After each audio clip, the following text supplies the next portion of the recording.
హర హర మహాదేవ శంభో శంకర. ఓం నమ శివాయ. పరమేశ్వర స్వామి దేవత ఈరోజు గరుక్స్తంభం ప్రతిష్టాపన జరిగింది. గరుక్స్తంభం అంటే చాలా విశిష్టమైనటువంటిది.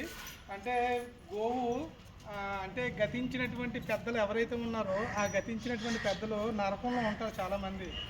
అంటే తెలిసి తెలియక చేసినటువంటి తప్పులు ప్రతి వంశంలో కూడా జరుగుతూ ఉంటుంది.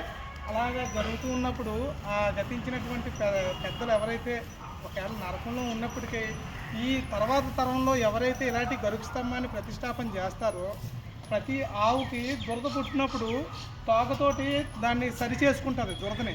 కానీ ఆ కాళ్ళు యొక్క ముందు భాగము ఆ మెడ యొక్క ముందు భాగం ఆ కింద నిలబడుతున్న దాన్ని గంగడోలు అంటారు. ఆ గంగడోలు ఏదైతే దాన్ని దురద పుట్టేటప్పుడు ఏదైనా గరుకుగా ఉన్న ప్రదేశాన్ని రుద్దుకోవడానికి చూస్తుంది.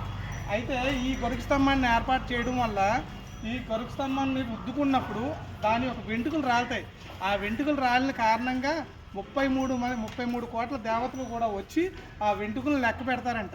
అదేవిధంగా ఈ యొక్క గరుక్స్తంభాన్ని ఎవరైతే ప్రతిష్టాపన చేస్తారో ఆ ప్రతిష్టాపన చేసినటువంటి వాళ్ళ వంశీకులు కానీ కుటుంబీకులు కానీ పాత తరంలో అంటే తరతరాల్లో మిగిలిపోయి నరకంలో తెలిసి తెలియక చేసినటువంటి తప్పులు ఎవరైతే చేసి ఉంటారో వాళ్ళని కూడా ఉత్తమ జన్మలకు తీసుకెళ్తారన్నమాట. అంటే నరకం నుంచి స్వర్గాన్ని తీసుకెళ్తారన్నమాట. అందు గురించి ఏంటంటే తర్వాత తరంలో కూడా ఇలాంటి పుణ్య కార్యక్రమాలు చేయాలి. అందుకోసం ఈ గరుక్స్తంభాన్ని ఏర్పాటు చేయడం జరుగుతుందన్నమాట. ఓం నమ శివాయ.